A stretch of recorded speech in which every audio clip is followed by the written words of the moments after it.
السلام علیکم ورحمۃ اللہ تعالی برکاتہ۔ محترم ناظرین و سامعین، امام عشق و محبت امام احمد رضا خان فاضل بریلوی رحمۃ اللہ تعالی علیہ کی زندگی یعنی سوانح حیات کے کچھ گوشے آپ کے سامنے پیش کرنے کی کوشش کر رہے ہیں۔ اسی سلسلے کی آج ایک دوسری کڑی ہے، سماعت فرمائے۔ بسم اللہ خوانی کے دن جب آپ کے استاذ نے آپ کو الف با تا پڑھاتے ہوئے لام الف تک پہنچے تو آپ خاموش ہو گئے۔ استاذ نے فرمایا، بیٹا احمد رضا پڑھو لام الف۔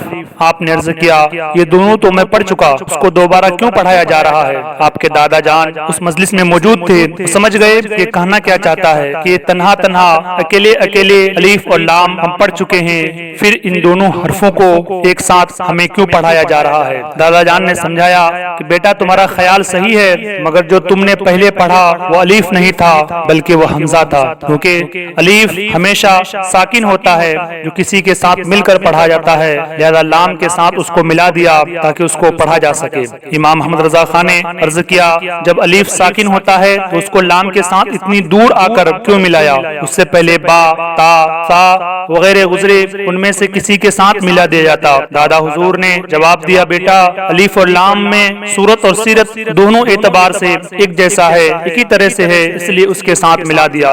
آپ نے فرمایا، جب دونوں کو ملا کر لکھتے ہیں دونوں کے شوشے اکثر اوقات ایک جیسے ہوتے ہیں، پھر سیرت کے اعتبار سے دونوں میں ایک جیسی اور قلبی تعلق کو اس طرح بیان فرمایا کہ جب الف لام لکھو تو پھر دیکھو لام کے درمیان میں الف ہے اور لام کے بیچ میں الف، یہ دونوں میں دلی تعلق ہے، اس لیے یہاں الف کو لام کے ساتھ ملا کر لکھا گیا۔ سبحان اللہ، یہ سبق پہلے دن کا تھا جس سے آپ کی خداداد صلاحیت ذہانت کو آپ کے دادا حضور نے علمی انداز میں آپ کو بتایا۔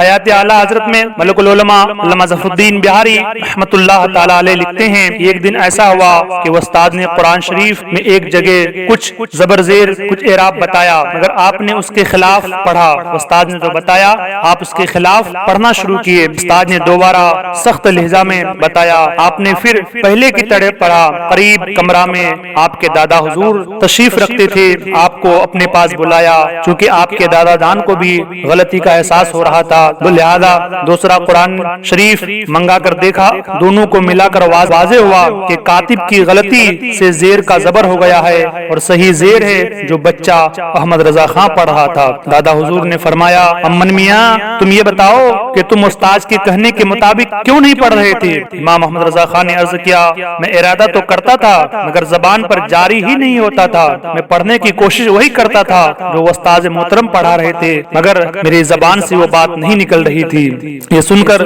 آپ کے دادا حضور نے تبسم فرما کر سر پر ہاتھ پھیرا اور دل سے دعا دی، پھر فرمایا، یہ بچہ صحیح پڑھ رہا تھا، کاتب نے غلط لکھ دیا تھا، کتابت کی وجہ سے غلط چھپ گیا تھا، پھر آپ نے اپنے ہاتھ سے اپنے قلم سے اس غلطی کی آپ نے تصحیح فرما دی۔ آپ کی تعلیم کے دوران ایسے حیرت انگیز واقعات دیکھ کر ایک دن استاد محترم نے اکیلے میں بیٹھا کر پوچھا، میاں صاحب زادے سچ سچ بتاؤ، میں کسی سے نہیں کہوں گا کہ تم انسان ہو یا فرشتہ؟ آپ نے عرض کیا، خدا کا شکر ہے میں انسان ہی ہوں، اللہ تعالیٰ کا فضل و کرم شامل حال ہے۔ کلاس روم میں آنے والے بچے استاد کو سلام کیا کرتے ہیں۔ ایک دن ایک بچہ آیا، استاد کو سلام کیا تو استاد نے جواب میں کہا، جیتے رہو۔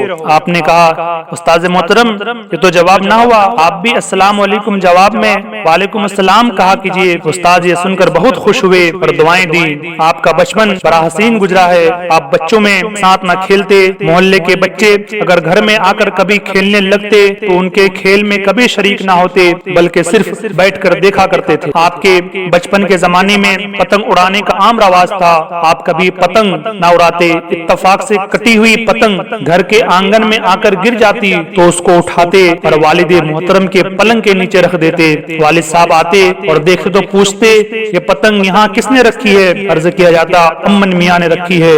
یہ سن کر فرماتے، انہوں نے پتنگ خود نہ اڑائی، میرے اڑانے کے لیے رکھ دی؟ پھر فرماتے، ہاں اللہ تعالیٰ نے انہیں کھیل کود کے لیے پیدا ہی نہیں فرمایا ہے۔ امام احمد رضا خان کی زبان کھلی تو صاف تھی، بچوں کی طرح ٹیڑھی میری ادھر ادھر کی نہیں، غلط الفاظ نہیں، بلکہ آپ صاف صاف بولتے تھے۔ آپ کے بچپن کی عادت تھی کہ اجنبی عورتیں نظر آتی تو کرتے کے دامن سے اپنا منہ چھپا لیتے۔ یہ تھا فطری تقوی کا مظاہرہ۔ ایک دن کسی نے آپ کے دروازے پر آواز دی۔ امام احمد رضا خان کی عمر اس وقت 10 سال کے قریب تھی۔ آپ باہر تشریف لے گئے، دیکھا ایک بزرگ فقیر صفت کھڑے ہیں۔ آپ کو دیکھتے ہی فرمایا آؤ، اور سر پر ہاتھ پھیرا، پھر فرمایا تم بہت بڑے عالم ہوگے۔ ایک واقعہ ہے کہ بچپن کے زمانے میں آپ کی ایک بزرگ سے ملاقات ہوئی، انہوں نے آپ کو سر سے پاؤں تک دیکھا اور کئی مرتبہ غور سے دیکھا، پھر فرمایا تم رضا علی خان صاحب کے کون ہو؟ آپ نے جواب دیا میں ان کا پوتا ہوں۔ فرمایا جبھی، یہ فرما کر فوراً تشریف لے گئے۔ امام احمد رضا خان فاضل بریلوی رحمۃ اللہ تعالی علیہ خود بیان فرماتے ہیں کہ میں اپنی مسجد کے سامنے کھڑا تھا، اس وقت میری عمر 3.5 سال کی ہوگی۔ میں نے دیکھا ایک صاحب عرب والوں کے ڈریس میں تشریف لائے، ایسا پتہ چل رہا تھا کہ وہ عربی ہیں۔ مجھ سے عربی زبان میں بات چیت کی، میں نے بھی عربی زبان میں جواب دیے، میں نے بھی اس سے عربی میں بات کی، اور میں نے اس کے بعد پھر اس بزرگ کو کبھی نہیں دیکھا۔ امام احمد رضا خان فاضل بریلوی رحمۃ اللہ تعالی علیہ کی سوانح حیات کا سلسلہ یوں ہی چلتا رہے گا۔ آج آپ سے وداع لیتے ہیں۔ السلام علیکم ورحمۃ اللہ تعالی وبرکاتہ۔